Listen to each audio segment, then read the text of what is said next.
So welcome all to this afternoon's session on the second half of the afternoon session of this the annual Platypus Convention. And thank you all for coming, and thanks to the panelists, and especially thanks, a big shout out to Wentai and Tom Willis, who is he, for helping me putting together this event. So the 1970s proved an important caesura for Marxism. In France, for example, where you had Stalin's Communist Party, Marx was read anew through the filter of Althusser. Everywhere, there seemed to be Marxist economists and philosophers, and even bourgeois critics of Marxism, who pointed to internal contradictions in Marxist writings, or to their supposedly problematic receptions, starting with the traditional Marxists, such as Engels or Kautsky. This confusion over terminologies, particularly over the first 4 chapters of Capital Volume 1, led German Marxist Hans-Georg Backhaus to reevaluate the entire historical and philosophical debate around Marx, especially theorization of the value form. In face of many of Marx's 20th century critics, Backhaus admitted that, quote, Marxist literature and value theory was indeed incapable of refuting each objection of the other side. Indeed, this Marxist literature is itself not free of great errors of interpretation, and many of its followers are preoccupied in quarreling with each other. Backhaus concludes, quote, this is the depressing result of the debate. Marxist scientists were incapable of defining the meaning of their own value theoretical concepts in a generally binding way, end quote. Backhaus's intervention in this ongoing debate proved to be the starting point for some re-evaluations of Marx in Germany, most notably in value critique, particularly around the journals Krisis and Exit, and the new Marx reading, the most prominent adherent of which is unarguably Michael Heinrich. Those developments also gave a new turn in the political and theoretical orientation of many young activists in Germany, who took up the critical rereading of Marx by the value critics. Value critical notions, such as the call for the abolition of value, or the abolition of proletarian labor, did not remain limited to Germany, however. The now defunct British blog Principia Dialectica began to translate articles from Krisis, and in the United States, some of these developments in Marxist scholarship were introduced to leftist discourse through Moish Bastone's writings, who had spent several years in Germany during the 1970s, mega-70s.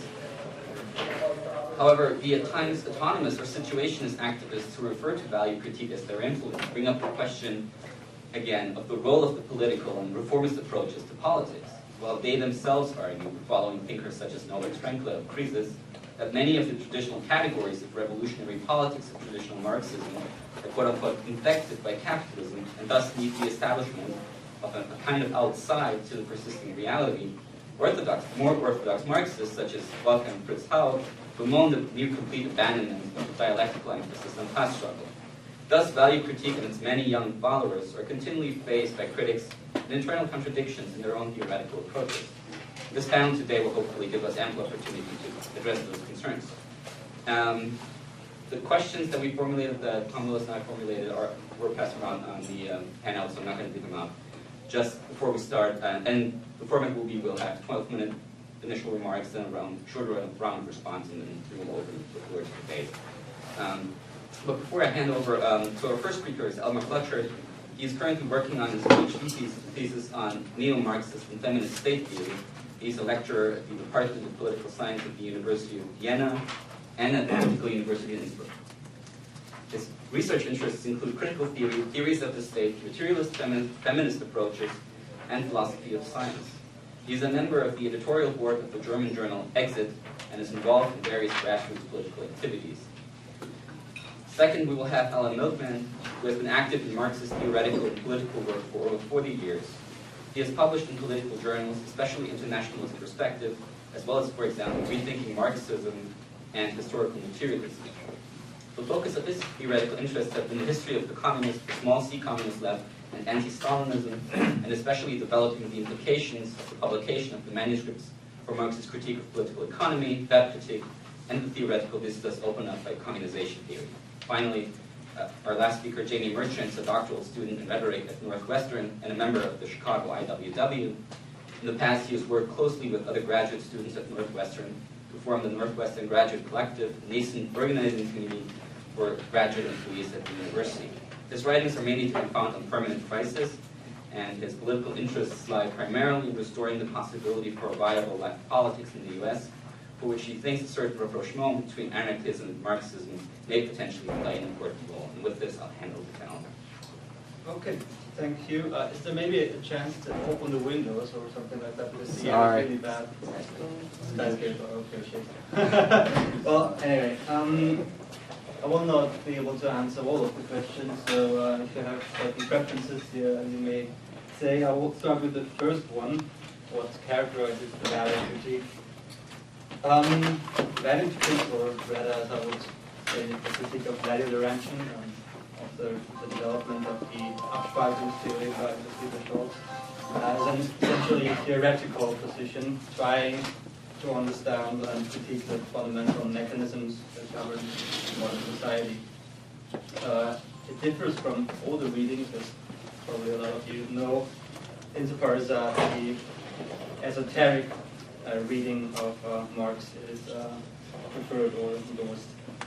So it isn't the political Marx of class struggle and the workers' movement that it is interested in, but more the philosophical sides of his work, which focus on the abstract and fetishized character of modern domination.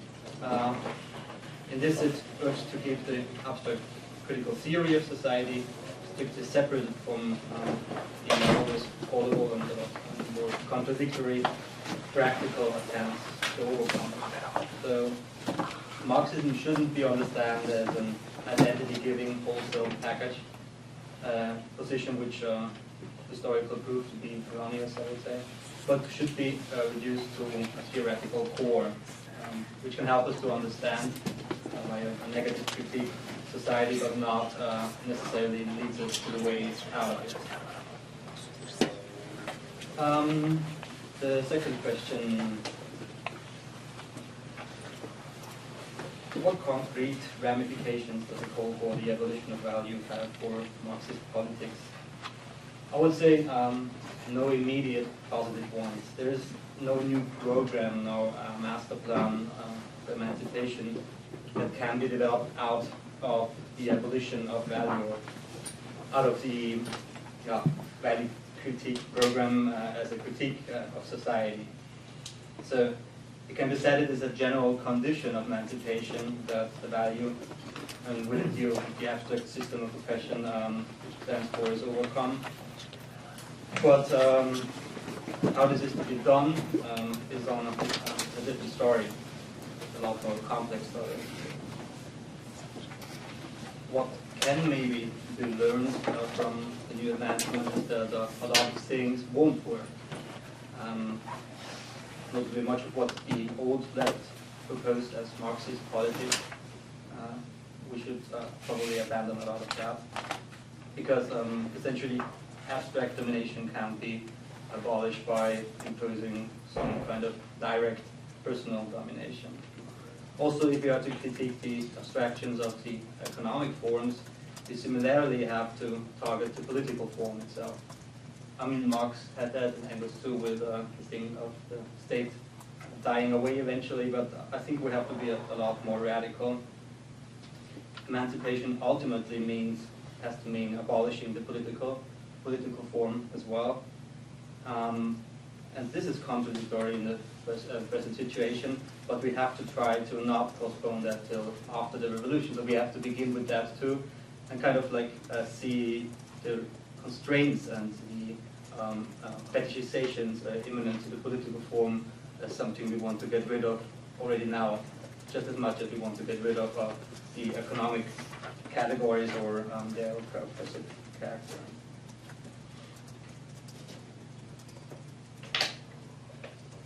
So, should I go on with the first one, or is there any preference for which you would want to be have answered? Maybe you can make it short. I can just whatever you're done. okay. Then I will go on to just comment the third one, the question concerning Backhaus and the new Marx reading. I would say, first of all, Backhaus was more of a philosopher and a philologist than an economist. His aim was not to criticize only economy or the economic ideologies, but he sought to uncover a deep core in Marx that, in line with Adorno's reading and as a student of Adorno, questions the whole historical formation, which is socialism, capitalism. Unfortunately, he didn't get very far in that, but I think the program was set in a way. And that is also where value critique, where the reaction critique departed and tried to enlarge in that vision. That the 1970s certainly were a turning point in both left theory and praxis, because it was ultimately acknowledged that the old economicists and politicists roads to revolution cannot work out. Actually could never have worked out. So the reformulation of theory, which in many ways builds on the earlier work of Frankfurt School, corresponds to new forms of praxis that react on the fact that everything was now a little more complex. Not one vanguard party, but many situated politics, not one system of oppression that covers all, but an abstract notion of Verdinglichte redefined relations that realize themselves in manifold ways through the life of everyday world. Like that.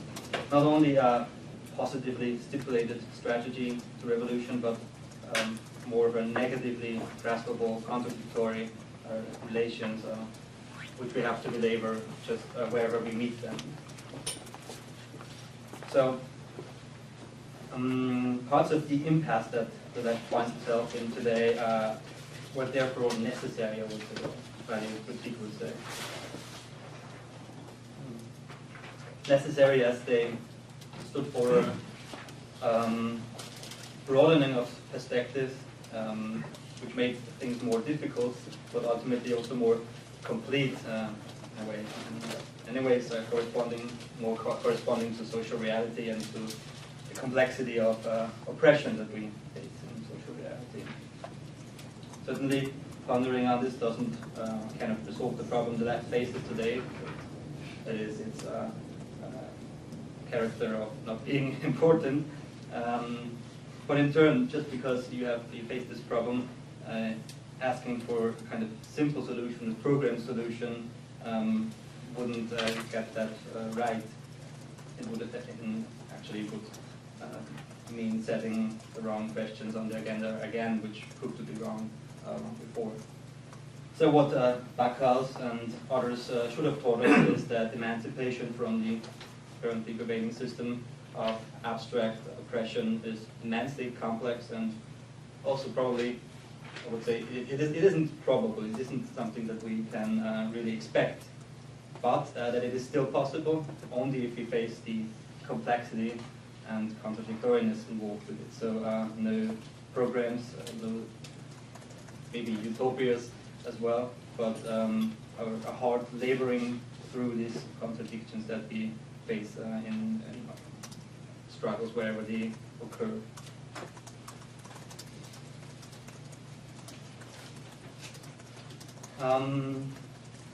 Fourth question was centered on anarchism. Is value critique proposing a return to anarchism?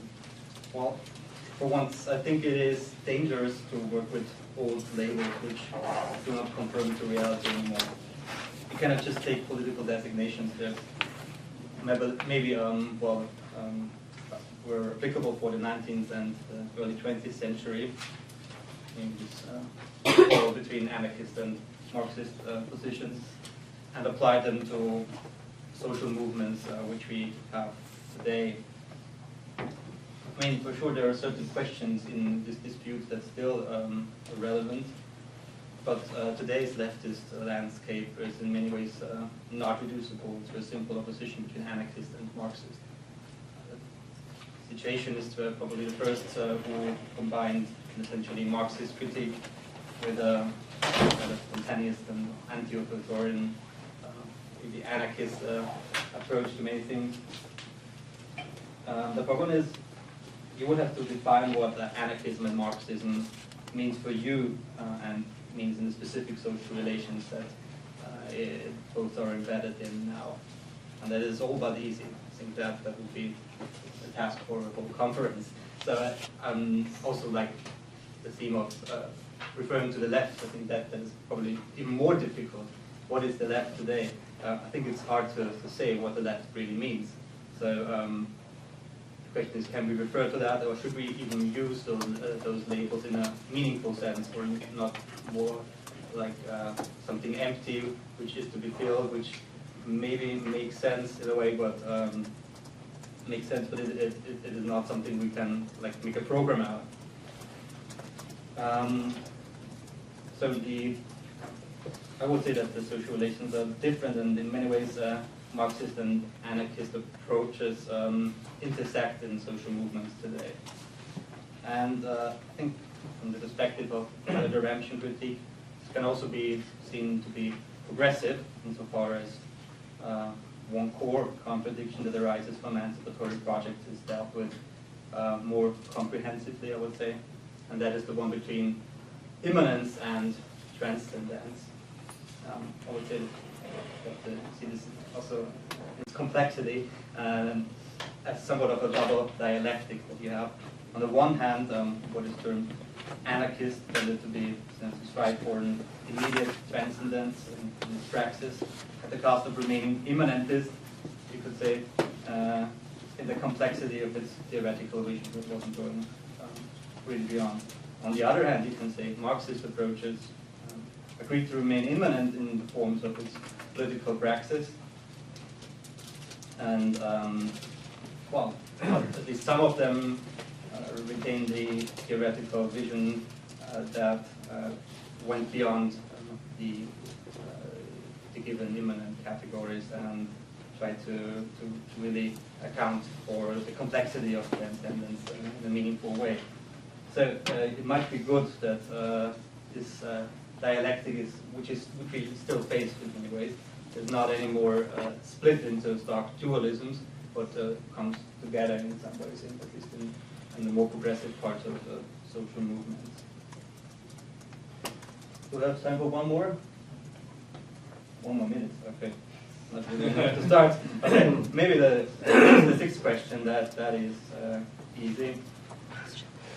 In what way is this aspect, what is the science of value, determined and limited by the contemporary potential for revolutionary change that the societal whole progresses and belongs to?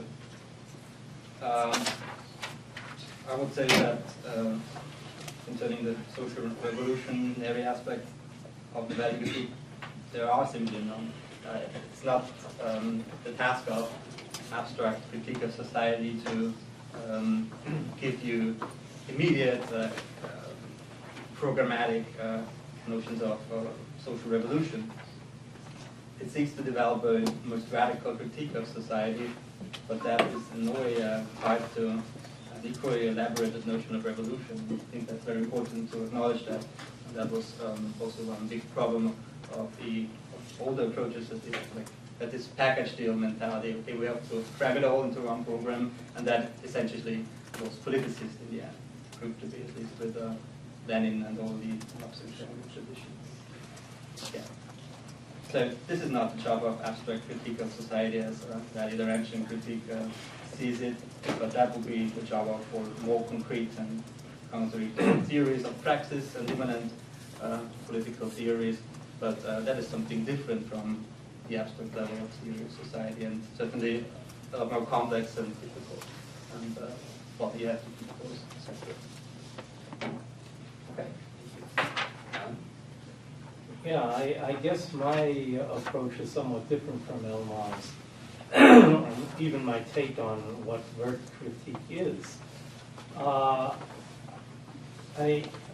Several comrades have mentioned, after I've spoken, isn't this all about philology?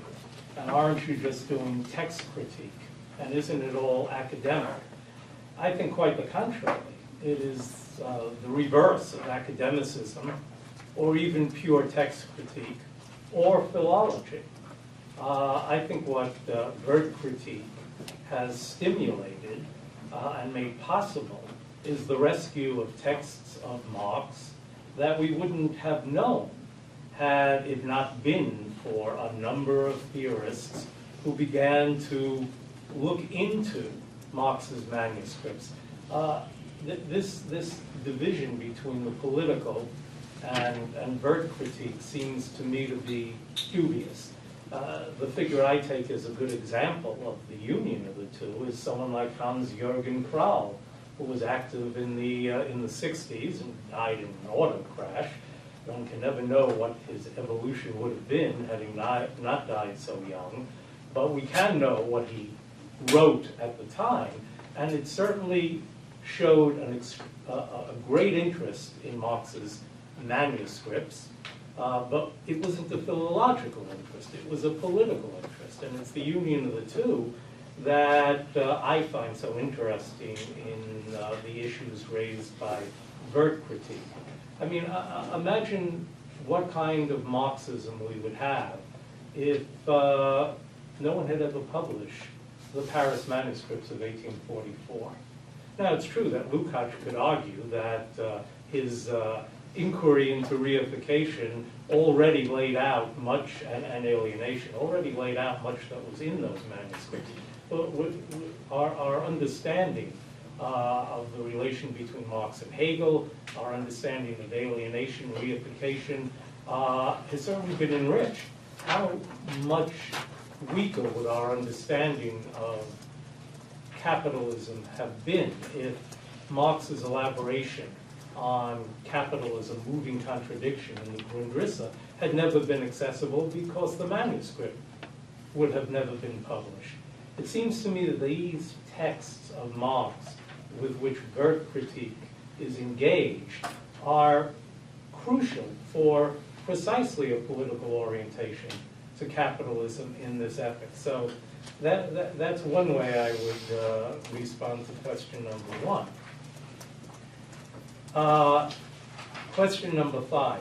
I'm skipping around because I have limited time. Is the working class movement the pacemaker of capitalism, enforcing the last stages of reification that the bourgeoisie could not? It depends on what you mean by the working class movement. I wouldn't use that term, but if you mean have the mass political parties, social democratic or Stalinist, become the enforcers of capital in several countries over the course of the last 60 or 70 years, beginning in August 1914, continuing through the 1930s and the Reconstruction in the 1950s, and the whole epoch of Stalinism, then yes, they have been.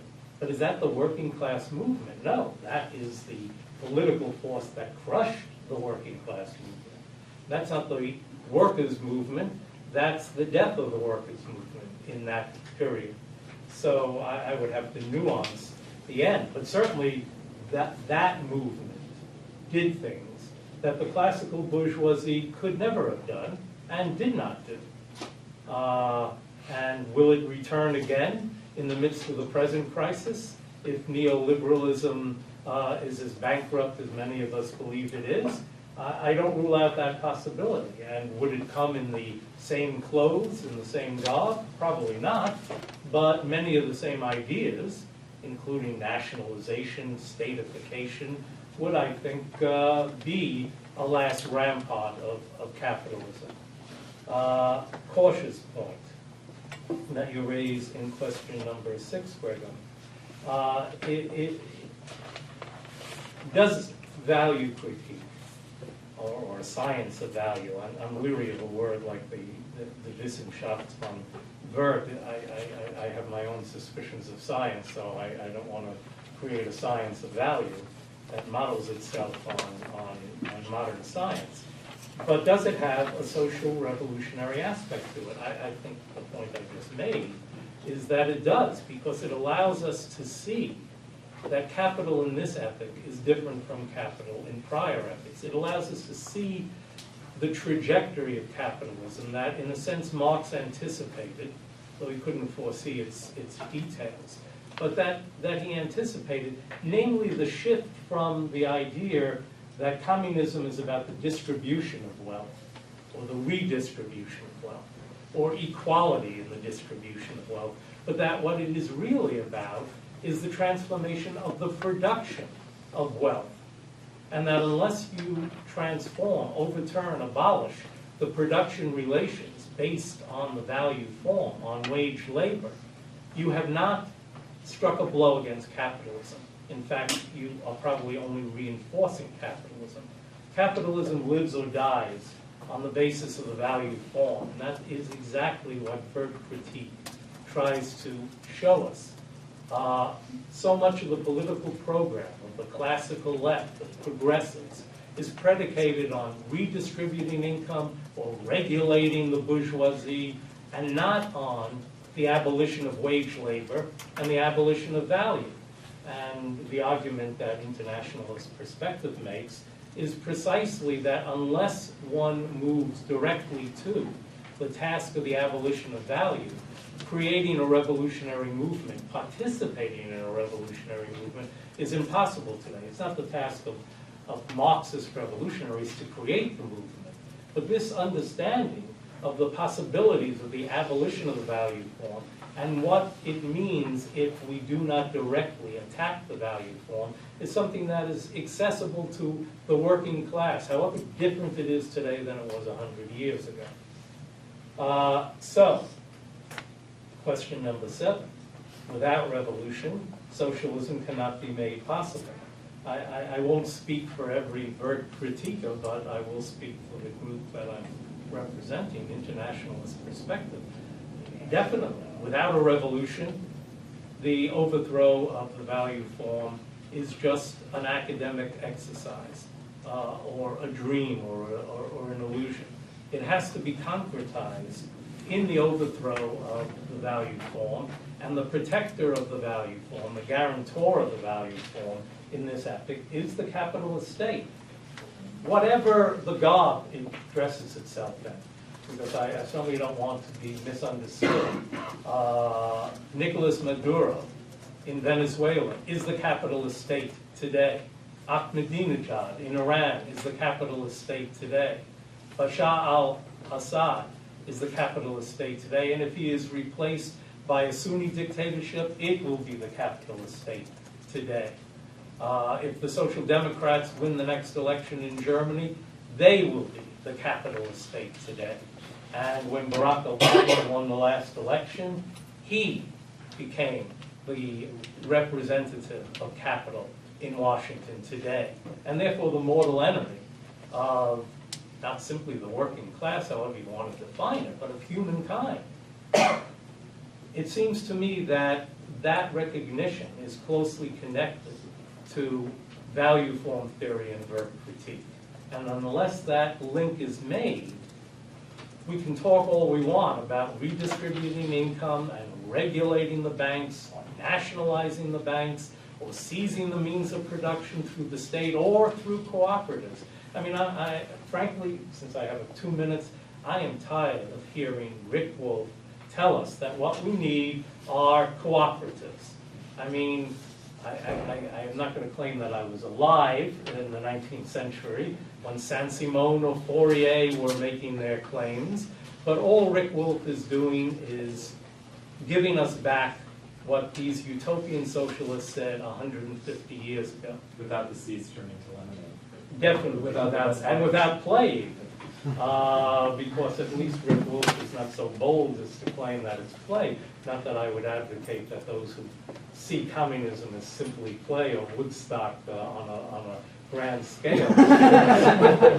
But nonetheless, the idea that we can respond to the crisis we're in now with cooperatives. I mean, workers did that at LIP in the 1970s. I mean, all you do with worker cooperatives is have to compete on the world market, the same as any other capitalist enterprise. It changes nothing, and it's the understanding of how dramatic and revolutionary the change has to be that I think is the contribution of Wertkritik. Okay. So, I'm not nearly as well versed in value critique as either of these two gentlemen, but I do have some schematic and largely negative comments to say I just focused on one of the questions, and that's the question about the abolition of value and its relation to concrete politics. In the 1970s and 80s, an important reinterpretation of Marx's critical theory of society began to emerge that cut directly against long-standing and ideologically entrenched modes of reading Marx. Though this reinterpretation emerged in a variety of places and at different times, its general form consisted of a reconceptualization of Marx's key theoretical categories, such as labor and value, that removed the affirmative, trans-historical characteristics they retained for orthodox Marxism, transformed them into critical, historically dynamic categories.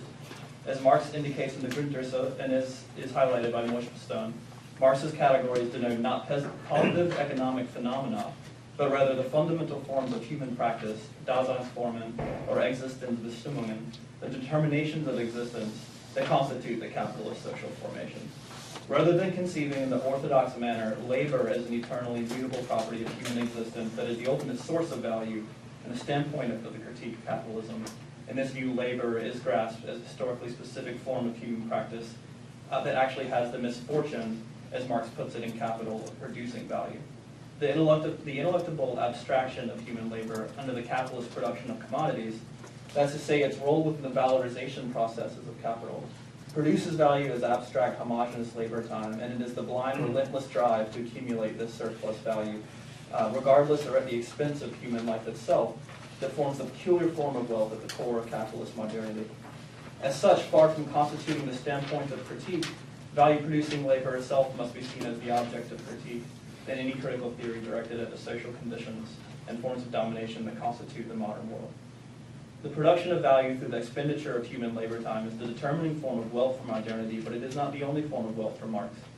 In the Grundrisse, again, Marx argues that, quote, to the degree that large industry develops, the creation of real wealth comes to depend less on labor time and on the amount of labor employed than on the power of the agency set in motion during labor time, which depends on the general state of science and on the progress of technology, or the application of this science to production.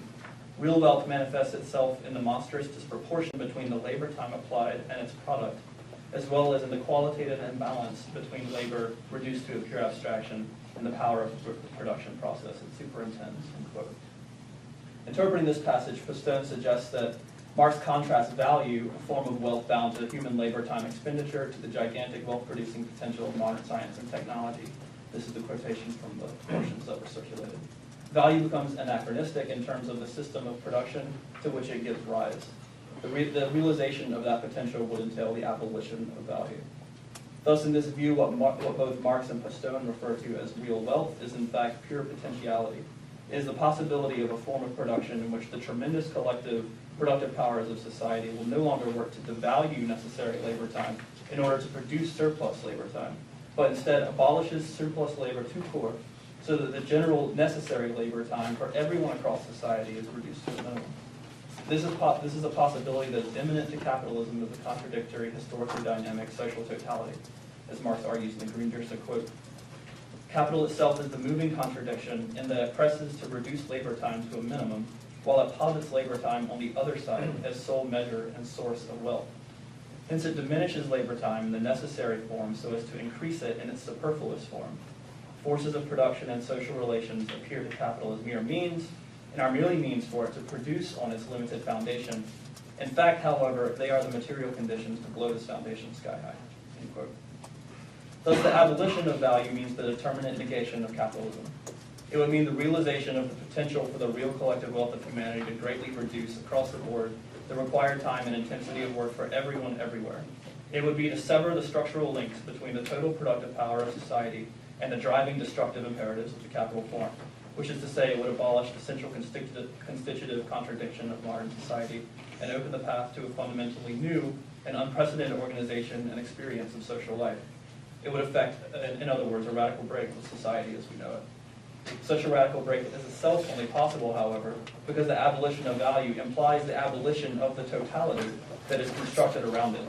The totality of capitalism as a structure of alienation or self-generated self-domination, constituted through value, labor, and capital as social forms of practice. These considerations have certain implications for politics. To put it in classic fashion, it follows from what has been said that theory, broadly speaking, must again come to play some role, however mediated, in the formation and guidance of practice. For any politics that remains unaware of or ignores the agency of the value form, or how the drive for the production of surplus value motivates the historical dynamic of capital, or of how abstract labor as the substance of value mediates social relations, misses the core logic of the capitalist social formation, and so risks an unwitting perpetuation or affirmation of it. This seems to suggest the indispensability of grounding practice in the critical theory of society. On the other hand, as long as the practices constituting proletarian labor and the production of value persist, then capitalism continues to reproduce itself as a structure of domination, regardless of whatever subjective ideas are entertained by the producers themselves. On the left, this basically means that capitalism could care less whether we call ourselves Marxists, anarchists, socialists, or whatever. From the point of view of our entanglement in the circuits of value-producing labor, within the universal social forms that mediate capitalism as a total, quasi-objective historical context, whatever political ideology we think we owe our allegiance to is entirely beside the point. The imperatives of the totality define what is necessary regardless. Conversely, a given social movement of sufficient scope would not have to explicitly identify itself with Marxism per se, or with any other ideological label, to potentially bring the totality into some kind of focus. Of course, Marxist currents can play an important role of self-clarification within the context of a given movement, but ultimately this itself will only be possible in a situation where the material conditions are in place for a general social consciousness that can take something like the totality for its object. In other words, at this historical moment, a form of politics that somehow comes to be mediated or informed by the critique of value will have no a priori ideological identity. The question of the adequacy of a given social movement or form of collective critical consciousness to the problems posed by the deep structures of capitalism should always be posed not abstractly, but in close relation to the historical conjuncture in which we find ourselves. Such a question is not answered by looking to see what ideological affiliation some movement or organization may officially proclaim, if any, but by considering whether any such ideological content, in tandem with the form of the movement, seems in some way to point beyond the present historical context. It is then to see whether critical forms of collective consciousness, which emerge as part of an evolving contradictory historical totality, are able to see that totality in however mediated a form, and somehow absorb that vision into an organizational practice. If the abolition of value tout court means the accession to a truly post-capitalist organization of society, then there is also a vital temporal dimension that must be taken into account when considering the possibilities for value-critical radical politics. Specifically, we must considerably broaden our temporal perspective. As we are all aware, neoliberal capitalism has in many ways decimated the capacity to imagine in a common sense sort of way, or in any way really, society as a total form, much less to envision the supersession of capitalism itself. This has not always been the case. Though it was, of course, not without its own contradictions, the Fordist state capitalism of Western social democracy presented a different scenario. The state-mediated organization of capital accumulation along national lines, the closely interwoven nexus of capital, labor, and the state, and the apparent pacification of the class war between capital and labor, however temporary and illusory, provided a material foundation for the mass perception of something like society, of a social whole that is greater than the sum of its original parts. The international reorganization of accumulation on a highly absolute level and its ascension beyond national borders into the arcane, opaque world of financial capital is a hallmark of neoliberal society and a material precondition for its pervasive ethos of unfettered individual choice, as well as for academic fixations upon subjectivity that come at the expense of repressing any rigorous historical inquiry into objectivity. As a political comportment, the abolition of value must take on a robustly materialist outlook. It is these political economic conditions, fundamental to the production of neoliberal subjectivity as well as its objective social structures, that must be targeted for transformation by any critical politics. Such a transformation would not constitute the endpoint of political struggle, but rather an accession to a penultimate formation of capitalism on terms favorable to the left, that would make overthrowing it once again appear possible, plausible, and desirable to great numbers of people. Though it doubtless seems utopian in this historical moment, this nevertheless implies that any such politics faces the task of recovering some kind of workable internationalism. This may sound like putting the cart before the horse in a country that hasn't had a functional left in any form for at least a half century at least, but this fact does not change the equally important fact that any truly anti-capitalist politics worthy of the name will be dead in the water if it remains limited to the horizon of the nation-state. Value theory imposes this conclusion upon us.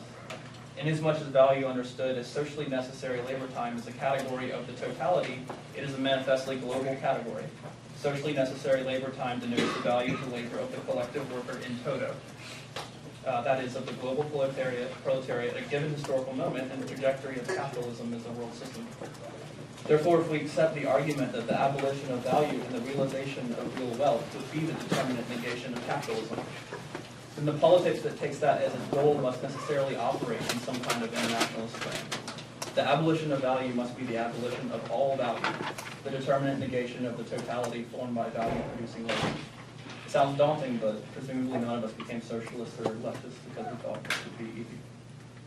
Finally, a value-critical politics would be based on a thoroughly sober assessment of what the current historical conjuncture looks like, along with its attendant horizon of possibilities or lack thereof.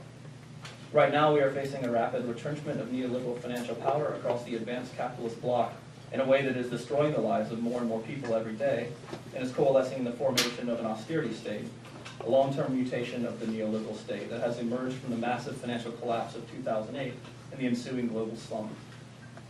Broadly speaking, the enormous public bailouts of the self-destructing financial system across the capitalist West have created a situation in which the state, ironically, is now more severely mortgaged to international capital and financial markets than it was before.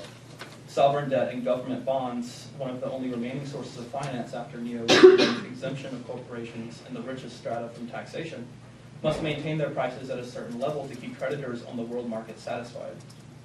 A major requirement for this is greatly reducing the amount of the social product directed towards public goods and greatly increasing that which goes toward debt service, which we're all familiar with this program. At the same time, the economic crash destroyed and continues to destroy a great deal of value, as the general unemployment rate of the advanced capitalist world appears to have shot up with no significant reduction to pre-crisis levels anywhere in sight. The creation of a massive reserve army of labor, in tandem with the permanent fiscal crisis of the state, means this formation is here to stay for the foreseeable future. It is upon this inhospitable terrain that the left must somehow learn to organize itself if it is to have any future. Additionally, given what appears to be an increasing probability of either a major ecological catastrophe or a revival of imperial geopolitics, it's probably not an exaggeration to say that the left must learn to organize itself if society is to have any future. But because the left at this moment is not, because at least in the U.S., there is no organizationally coherent leftist project with a true mass base of support, though there are places we could look at and see sort of vague stirrings in this direction, of course. We're not even in a place to adopt Gramsci's classic metaphor, it seems to me, of the war of position to inform our thinking during this period, which I would argue first requires some actual forces which can then be positioned strategically. This is not to proclaim defeat, but merely to try to clarify our current situation and clearly indicate what we are up against. As always, there are tentative stirrings, grumblings, and more or less inchoate antagonisms towards the current form of society everywhere. Negativity will exist as long as capitalist society and all its internal and manifest contradictions exists. It is imminent to it. Thus, it is up to leftists and progressives to channel that negativity in a direction that would implicate capital and bring it into perspective as an impersonal system of domination whose abolition would benefit everyone rather than specific social groups, and further to do so before any such negativity is turned toward darker right-wing trajectories. It may then be appropriate to close with another quotation from Gramsci that, while it's not a pithy metaphor, it sums up our situation well. Gramsci states that a crisis occurs sometimes lasting for decades. This exceptional duration means that incurable structural contradictions have revealed themselves, and that despite this, the political forces which are struggling to conserve and defend the existing structure itself are making every effort to cure them within certain limits and to overcome them. These incessant and persistent efforts, since no social formation will concede that it has been superseded, form the terrain of the conjunctural, and it is upon this terrain that the opposition organizes. Or as Marx might have put it rather more concisely, hic Rhodus exalted. Thank you. We'll have a round of responses by each panelist for around 2 minutes, and after that, we'll open the floor. And I'll just go all postmodernist and claim this space for 10 more minutes than the program says because we started a little late. So, Okay, 2 minutes, not much, but I will try to respond to both of you. First, Alan, the accusation of being philological. I think not bringing together the political with the theory doesn't necessarily mean being academic or being philological, reducing theory to that. Actually, Wertkritik differs in this respect from the Neue Marktlektüre, from people like Marx, SAIC, and Heinrich, which are all academics and which just do their theory.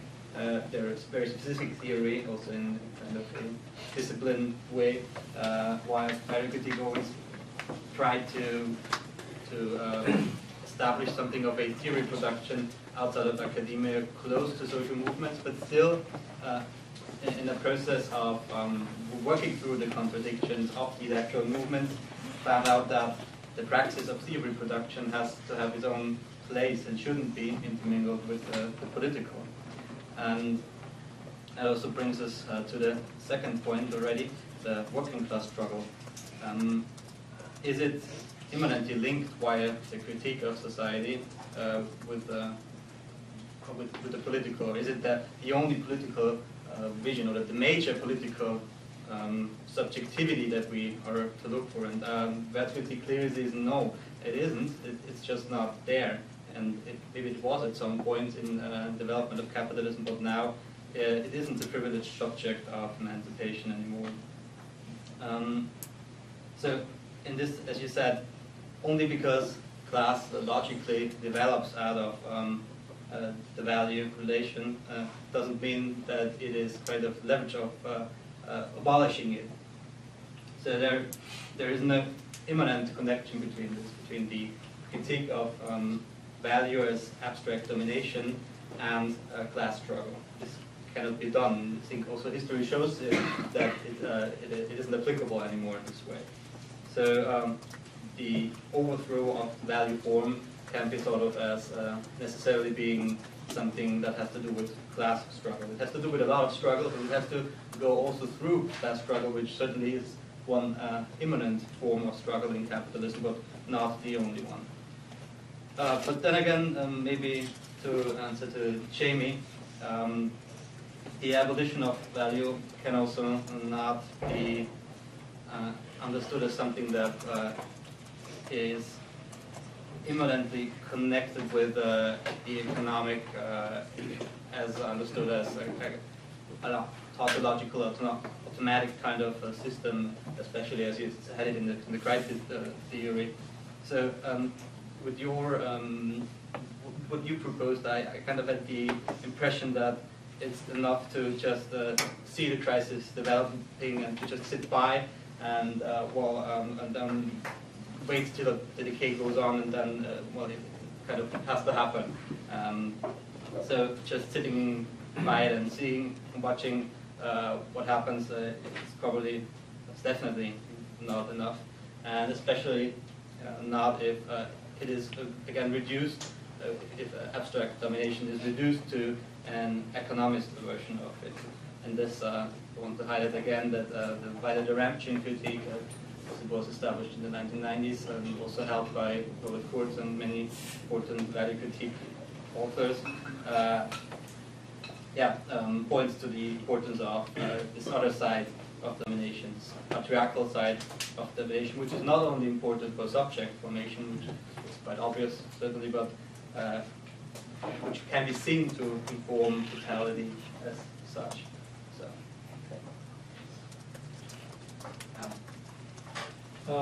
I will really be brief. I agree with a lot of what was said by the two panelists.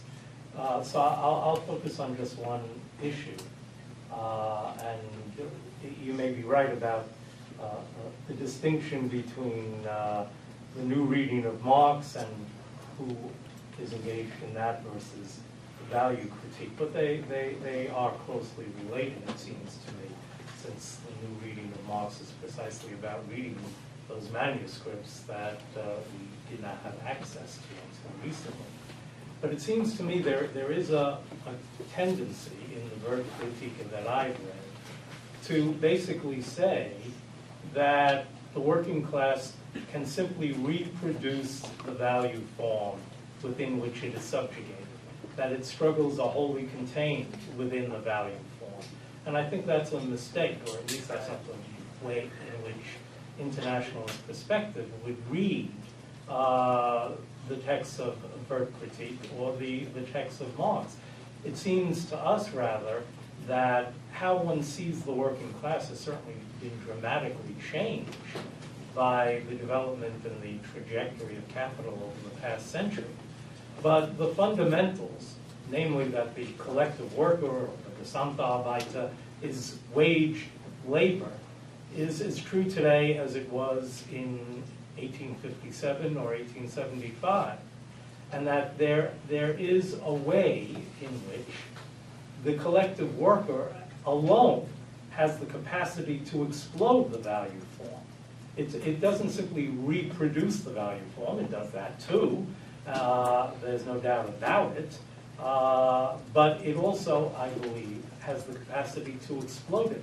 Because if it doesn't have the capacity to explode it, then what does? Where is there a social subject? Where are the social movements? Yeah, they can exist separated, a women's movement, a black movement, a Latino movement, a Muslim movement, a Zionist movement, a farm workers movement. We could go on ad infinitum. But what makes it possible for a subject to coalesce is that that subject is the collective worker. And it seems to me, if we don't grasp that fact, we disarm ourselves. So that would be the one point I would want to make here. Yeah, and I'll be brief too. I guess I just wanted to clear up any misconception that I was arguing for, sort of like quietist or passive contemplation of the totality. I mean, I tried to make it clear that like people have to bring about the abolition of the totality, and that's a very daunting task. But that we also have to take into account that the way that the totality is also a historical formation that has a certain historical logic of its own, that has a certain pattern that unfolds within it. And so, I mean, it's just part of sort of reconciling that macro aspect of value critique with what forms of politics on the ground would be adequate to sort of like opposing that in an effective way. Yeah, so I'm very much trying to foreground like people have to bring this about, not the system itself. All right, thank you. Pam had her hands up first, and all right, just keep your hands up first while Pam is speaking.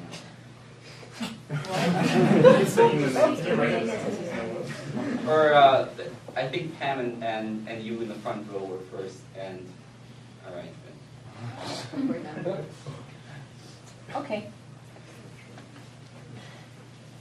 I had specific questions for each of you, but I think that in continuation maybe of the workshop that Milchman from the IP presented from yesterday, one of the people in Platypus, Sunit, who's not in this room right now, raised the issue of the philosophy of history as an approach to the history of the left and what it means to deal with attempts at, we could put it in this way, attempts at overcoming the value form in the 20th century and previous moments, but specifically in the 20th century. Because just the way that you presented your presentation,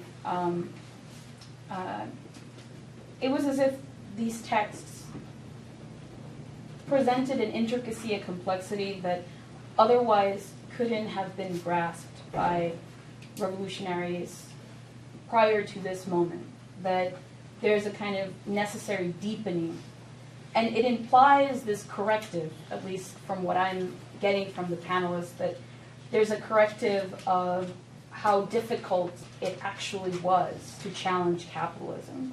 And without really understanding, as Elmer put it, you said the immensely complex task of emancipation, without really getting it, well then is then revolution or attempts at revolution necessarily going to end up in failures? Because that's where the philosophy of history is at work. I think that's what Sunit was trying to say yesterday, that if we think that, I'm sorry, I'm being very wordy, I'll get to the point. If we think that the early 20th century revolutionaries were a failure because they didn't have access to this sort of deep critique of capitalism in which they're challenging the value form, I think that we're really missing something as to how the history of Marxism, Marxist politics, like how do we use the history of Marxist politics for the present?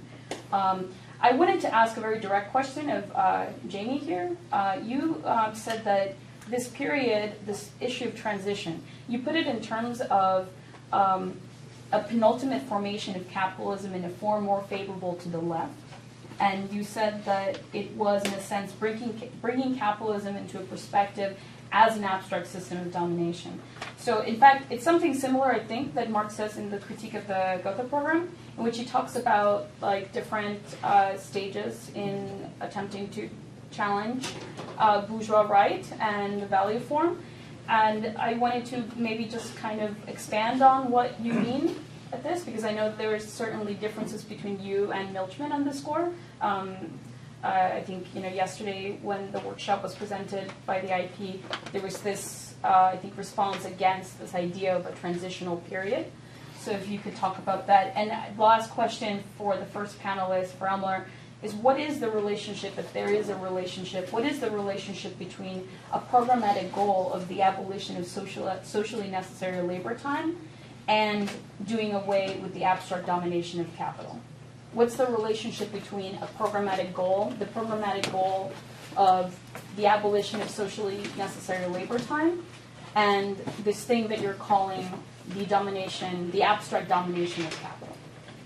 All right, that was a pretty long question, so I'll have the panelists respond directly, and then I'll take 3 questions that Unifront, Chris, and Danny as the next 3.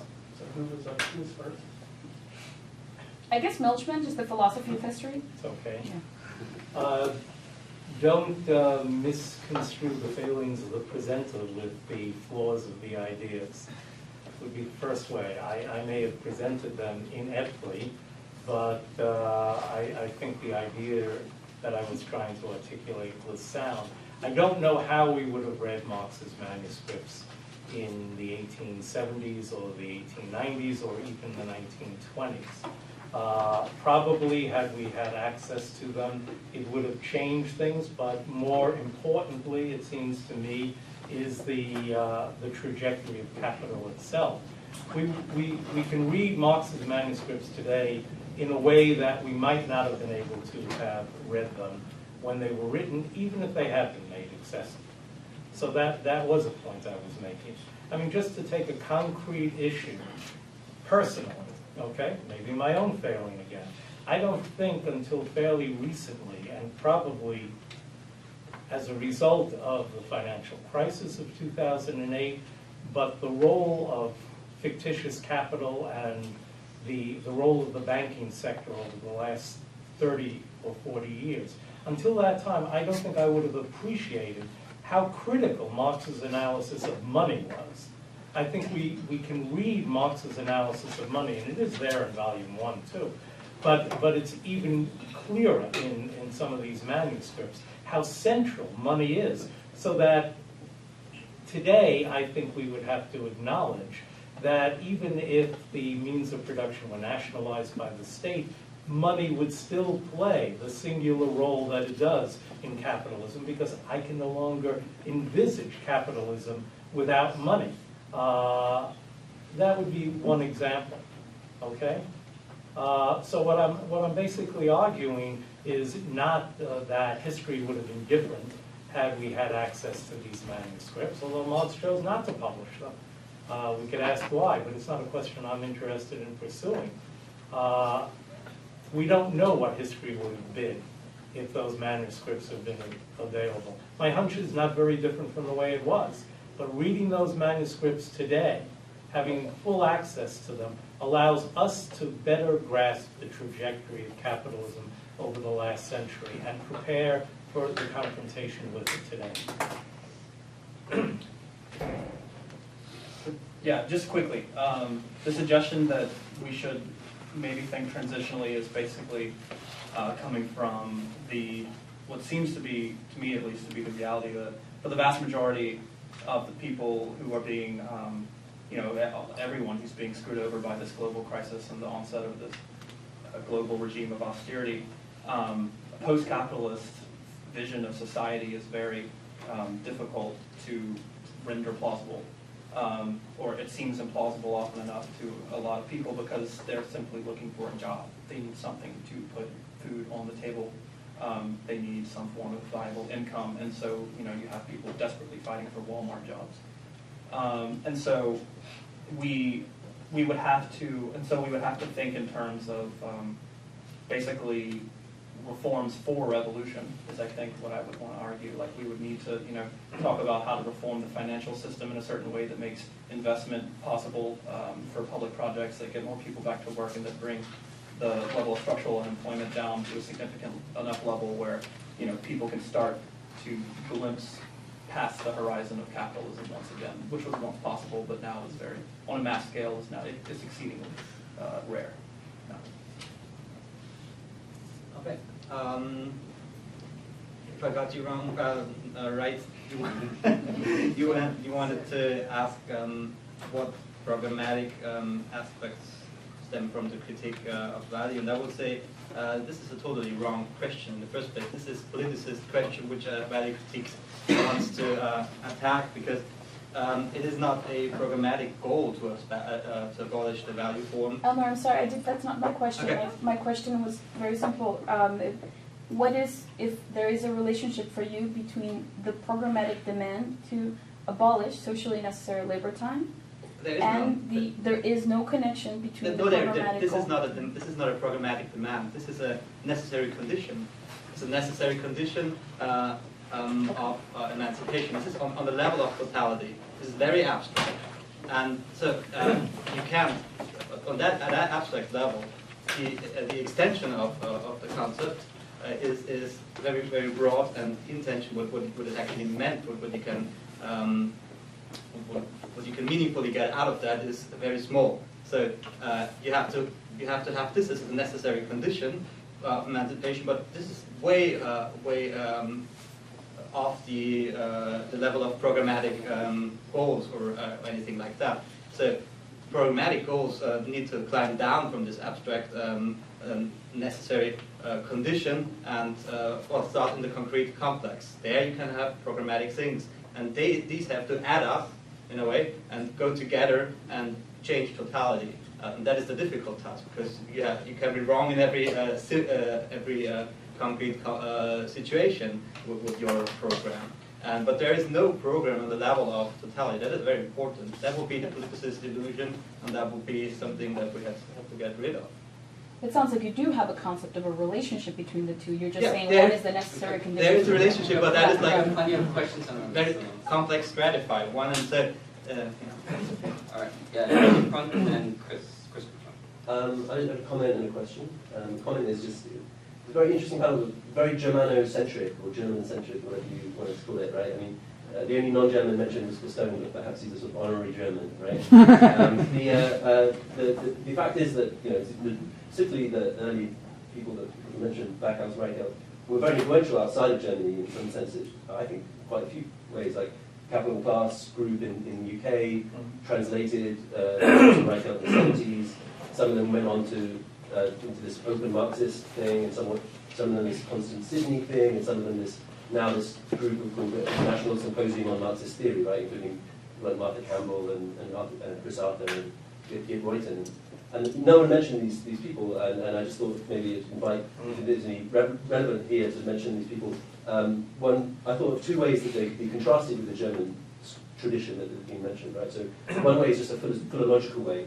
The German, I think there's a kind of movement in the German tradition from a kind of reinterpretation, from a kind of a reconstruction of Marx towards a reinterpretation of Marx. And maybe the critic exit thing might be an exception to that, but generally speaking, Reichhelt's project was on a reconstruction, Heinrich is one of more investment reinterpretation. And you will see exactly the opposite in the international version of this kind of thing. Value form theory is sometimes referred to, right? So people like Diane Elson in the 70s, very much of the interpretation of Marx, and nowadays people like Chris Arthur and very, very much a project of reconstructing, right? That's just on the sort of philological level about the logic, right? What is capital logic? What is the systematic dialectic? Then the other difference is, I guess, on the question of class, which is a very stark difference between the German and the international versions of these things, right? The German tradition tends to be very downplaying the class as an analytical category, as Marxist category. That you don't see that at all, I think, in the international version of these things, although politically they tend to be all over the place, right? No one's doing the same thing you see in Germany almost universally around downplaying the role of class. Then the question was just the question about, I wanted you to talk about feminism and what you talked about as the value direction, which I just read as a kind of relevant sort of gender theme.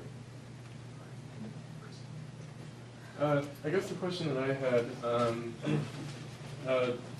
it's sort of a twofold question. It has to do with the history of the workers' movement for socialism and not just Marxism as a form of appearance and as a mediation of capital. And I think that, Jimmy, you mentioned Fordism as a way of concretizing the problem of capital that neoliberalism supposedly occults or renders more esoteric.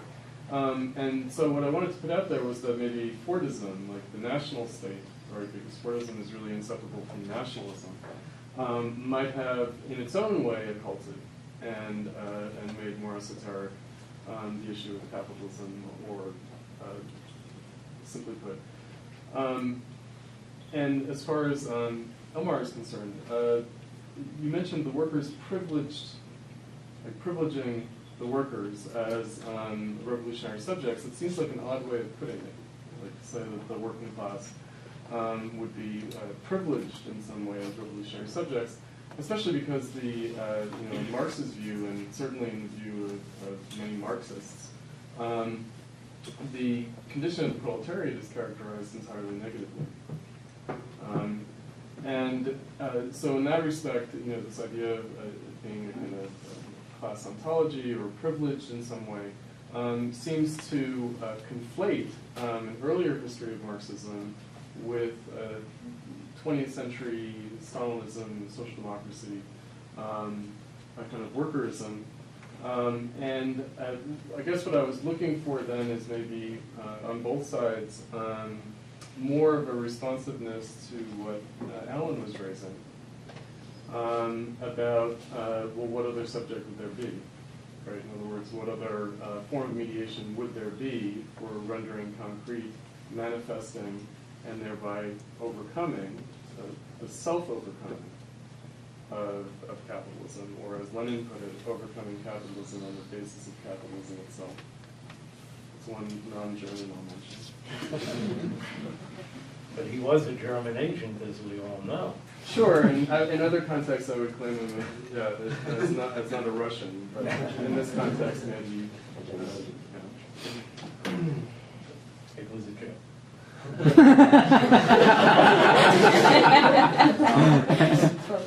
Apparently, not well. But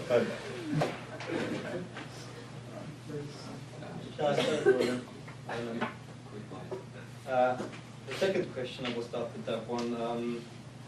Revolutionary subject. I mean, certainly Marx had a negative notion of class insofar as he saw it as being, in a way, immanent to capitalism in his logical approach, especially in the late writings in Capital. You have fewer mentions of the political class struggle in Capital. But, and that is actually what Reification would refer to as well. But then again, you have already with Marx, and even more so with Engels, this political privileging, I would again say, of class as emancipatory actor. And there was simply there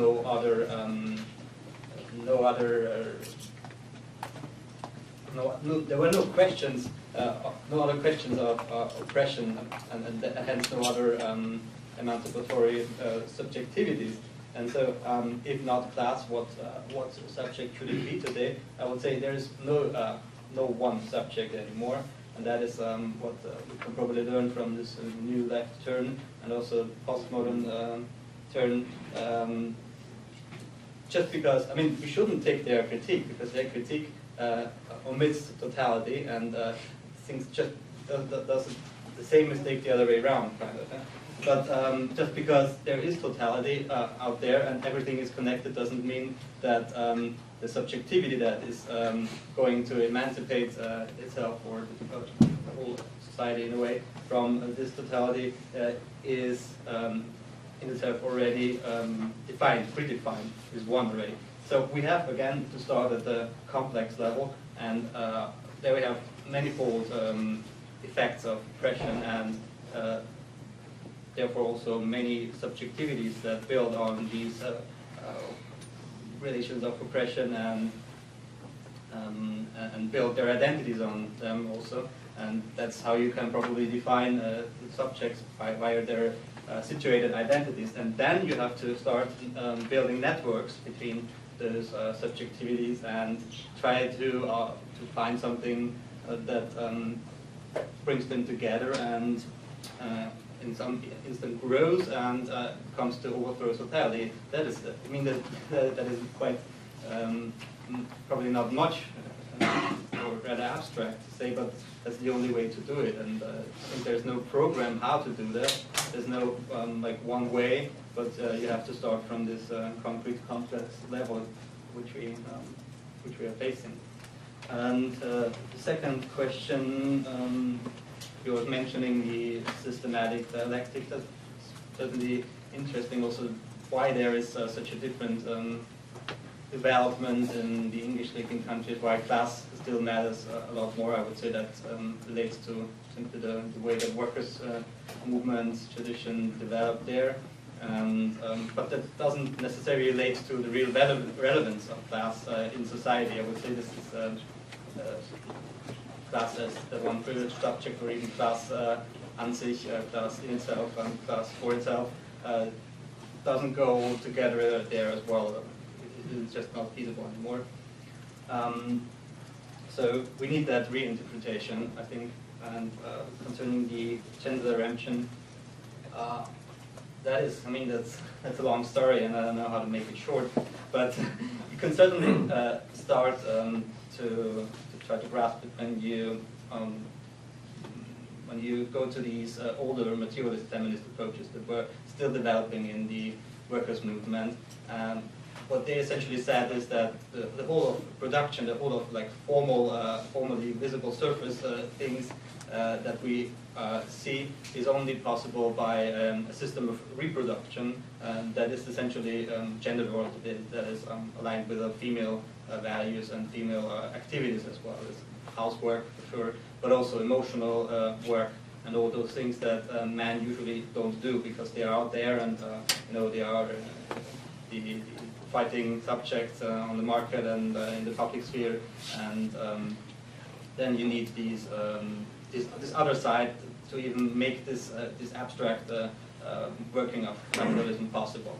So and from that the critique was expanded and also taking into certain aspects of subject theory, psychoanalysis, and some postmodern approaches, and yeah. That was brought onto the level of totality, and to understand that this is actually, you can find that in quite a lot of contradictions in modern society. This is binary, which is essentially gendered. Even if there is not real women or man involved, it's just it is a symbolic connotation that has to be taken into account if you want to get the way oppression works right. Sure. Yeah, with respect to Chris's question. Yes, definitely. Fordism occulted capital in many ways. But, of course, I mean, not least of which because it was tied, concretized, through, as you put it, through the nation state, in the Cold War context, the globals were perceived in that frame collectively. But nevertheless, I guess my point was just that it was a form of society in which the social whole did appear as, like, the idea of society was more of a currency that was more commonly available. I mean, you see this in like post-war social theory. It was perceived as an alienating term often enough. Society versus the individual, and that kind of stuff obviously hasn't completely gone away. But there's all this worry during the Fordist period about the individual being absorbed into the social whole, and losing individualism is in crisis and stuff. It's the inversion of the logic of cultural logic, part of the cultural logic of neoliberalism now, right? Which is very obviously very much valorizes the individual in just about every way. And so the point is just that different regimes of accumulation or different forms of society provide for different apprehensions of the social, that it appears in different mediated ways, and that right now, the way that neoliberalism works, with the way that it's sort of tethered historically to this international regime of finance capital for conditions for its accumulation, has led to these particular forms of subjectivity which make apprehending the social whole pretty difficult. So the idea, so that was my point, basically, that different regimes of accumulation can lead to different perceptions of what society is, which could then possibly open up avenues for new forms of politics. All right, so I've got in this direction on the list, Danny and Tom, Wentai, Richard, Ed, Jeremy, and James. There's only two at the time. And as we only have 20 minutes left, let's close the list after the last person. And I'll take maybe 3 questions depending on how long they are. Please ask them as concise as possible. Okay, I'll try to be as possible. I'm really trying to find out what was found in the Grunries and 1844 manuscripts that really added to anything political that was not available in Marx's writings prior to this. I mean, there's already, in my opinion, tons of examples of him speaking of abolition of value. For example, in Volume 3, he critiques say as sort of being tautological because everything's already relative to value. There's points in Paris Commune where he already talks about abolishing proletarian labor. There's tons of examples. And to me, the sort of value critique seems to be more symptomatic of sort of Marxism becomes diluted, starts to be about this and that, and it appeared, and sort of this, I guess, return to Marx or this rereading of Marx is really what has always been, and I don't know, I'm just trying to find out what really big political, not that I'm against the Grundriester, I espouse every All right, Tom. So I have 2 questions relatively quick, first for Alan and then for both Alan and Elmar. Specifically, Alan, you answered Pam's question, the sort of matter of Marxist texts, by saying that ultimately, it's not that we unearthed Marxist texts and now have this sort of ability to understand the value form, but rather that there have been some type of historical changes in capitalism that now allow us to sort of understand and unravel the value form in ways that we previously weren't. I just wanted to ask what you specifically think those changes are and what their character is and what type of, as Pam was getting at, theory of history this implies, because there would be many Marxists who would say, in fact, that these matters have become more opaque as time has gone on, and in fact have become much harder to understand today than then. And then I don't know if this has been sort of raised as much in the discussion here, but I know that both Alan and Elmar, there's emphasis in both your groups on the necessary immediacy of the abolition of the value form, and obviously carried to a logical extreme, this becomes just sort of like an impracticability. So how much and of what type of mediation is too much and becomes hamstrings an attempt to abolish value beyond capitalism? I wanted to ask about the relationship between the abolition of value and the abolition of labor. And if it's such that the abolition of value is the abolition of labor, then how is this related to a question of, or sort of like the utopian demand of full employment? And then how is full employment related to the abolition of labor? Does the abolition of labor necessarily follow full employment? And in this context, sort of what is the role of politics here in creating those conditions? And I know that Jamie has sort of already talked about this, but I guess I'm still just confused about what makes neoliberalism particularly special, or opposing neoliberalism special and distinct from opposing capitalism. Alan, would you like to begin? Sure. Well, it seems to me the 2 questions that arose first really can be perhaps answered by the same response. Marx writes his critique of the Gotha Program. Why wasn't the abolition of labor part of the critique of the Gotha Program? Why, in the critique of the Gotha Program, did he preserved in the lowest stage of communism remuneration for the worker on the basis of labor time. I would argue that, yes, Marx certainly spoke of the abolition of labor before 1875. He spoke of it in the Paris manuscripts. He spoke of it in his critique of Friedrich List. It was there. And yet he came to write the critique of the Gotha Program, and it was not there. In fact, what was there was a long period of transition in which labor time accounting would be the basis of this stage of communism. Now, I guess one could argue that Marx thought it would be too radical to extend his critique that far. I guess you could argue that he very much wanted to see a unified social democratic party in Germany. We could speculate on a lot of things. But I think the trajectory of capital since the critique of the Gotha Program, and in particular over the course of the 20th century, has made it clear that that was a failing or a weakness, that that demand of Marx for a lower stage of communism predicated on labor time accounting is not the basis for even a transition to communism today. It's more a basis for the perpetuation of capitalism. At least that's the argument I would make. And I think we have to be willing to criticize texts like that just because they instantiate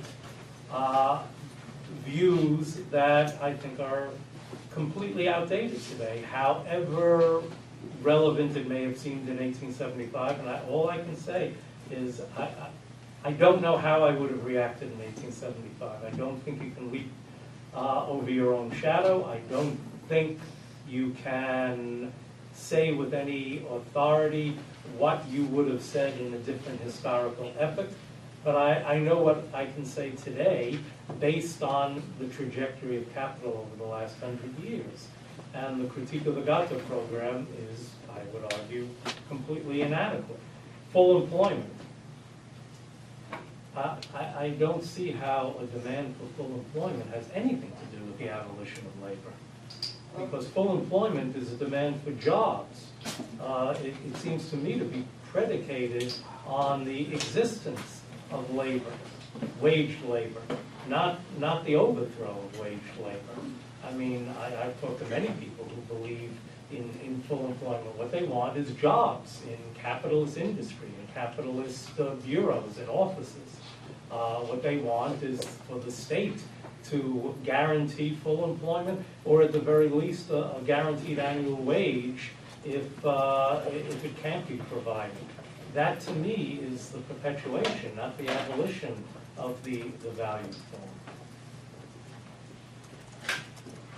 Anyone of you like to respond to the questions, or should we? I would just bring up, I do disagree a bit with Alan on that. I think that, I think that there's a lot of different ways we can think about full employment as a demand, and one of which is not so much seeing it as just adding net jobs, but seeing it as a demand or a program organized around the idea or the possibility of making it easier for people not to work and not have to enter the labor market, and rather than seeing full employment as just adding, like a net adding of jobs, like seeing the project of full employment as like trying to organize around demands that will shrink the labor market, like like pensions, like Social Security, like organizing around the retirement age, things that people, if you ask the average person, would you like to retire 2 years earlier, like they'll probably say yes. Things that are possible like that, and that if it went through, if we were able to sort of organize something like full employment, and the guy with Jacobin are talking about this, as a lot of you are probably aware, there's been a lot of dialogue over there on that topic. We would just, the collective working class, the collective worker, would be in a much stronger position.